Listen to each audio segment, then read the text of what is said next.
Será que a língua que a gente fala define os limites do nosso mundo? Ela constrói as paredes da nossa realidade? Ou só, sabe, dá uma corzinha à paisagem? Essa é a grande e fascinante pergunta no centro da nossa análise de hoje. E para muita gente, essa ideia toda não vem de um livro de linguística, não, vem da tela do cinema.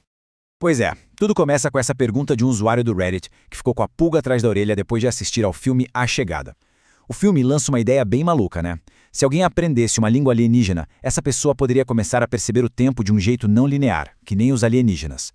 E essa é exatamente a ideia central da hipótese de Sapir-Whorf. Ela vem sendo debatida por linguistas há décadas. É uma ideia poderosa que sugere que a nossa realidade não é algo universal e pronto, mas que ela é, de certa forma, filtrada e moldada pelas palavras que usamos.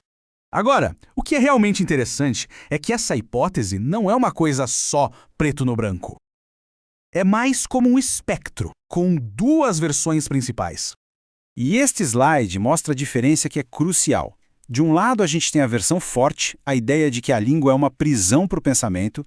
Essa versão hoje em dia é praticamente rejeitada. Ninguém acredita que não se consegue ter um pensamento só porque falta uma palavra para ele. Aí do outro lado tem a versão fraca, que vê a língua mais como um guia sutil. E é justamente aqui que a ciência moderna está encontrando evidências bem fascinantes. Bom, para encontrar uma resposta, a gente precisa sair um pouco do debate filosófico e entrar no laboratório de ciências cognitivas.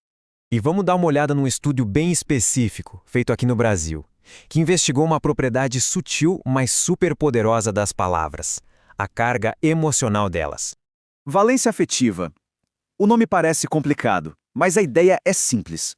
É basicamente a vibe que uma palavra passa, sabe? Aquele sentimento que ela evoca, independentemente do significado literal dela.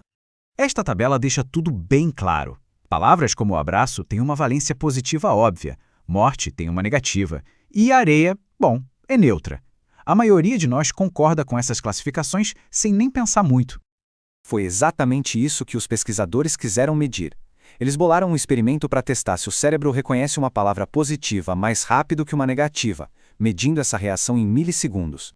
E é aqui que a gente chega no coração da evidência, com um experimento que é bem simples, mas muito elegante.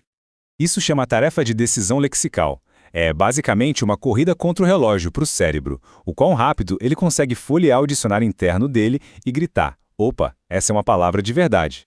Essa velocidade, ela nos diz muita coisa. E aqui está o resultado. Olhem só para o gráfico. Os participantes reagiram consistentemente mais rápido às palavras com uma vibe positiva. A diferença é sutil, mas está ali. Em média, levaram 612 milissegundos para as palavras positivas e 624 para as negativas. Uma diferença de só 12 milissegundos.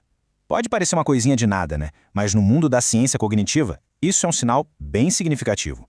Mostra que o cérebro está, de fato, processando essas palavras de jeitos diferentes. E este é o gráfico do próprio estudo. Não importa como a gente analise os dados, o padrão se mantém.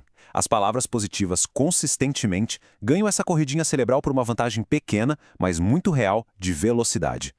Ok, então vamos conectar essa descoberta de milissegundos de volta àquela pergunta gigante de ficção científica com a qual a gente começou. As evidências simplesmente não apoiam a ideia de que estamos presos. Não somos prisioneiros da nossa gramática. Em vez disso, as palavras que usamos dão esses empurrãozinhos sutis, momento a momento, que vão moldando nossos processos cognitivos em tempo real. A carga emocional de uma palavra é exatamente um desses empurrões. Então a grande conclusão aqui é que a língua age como um filtro cognitivo. Ela não determina o que a gente vê, mas influencia sutilmente para onde a gente olha e com que rapidez. A valência afetiva é a prova disso, o que significa que a própria estrutura da nossa língua pode estar, a cada segundo, inclinando sutilmente nosso foco para o positivo.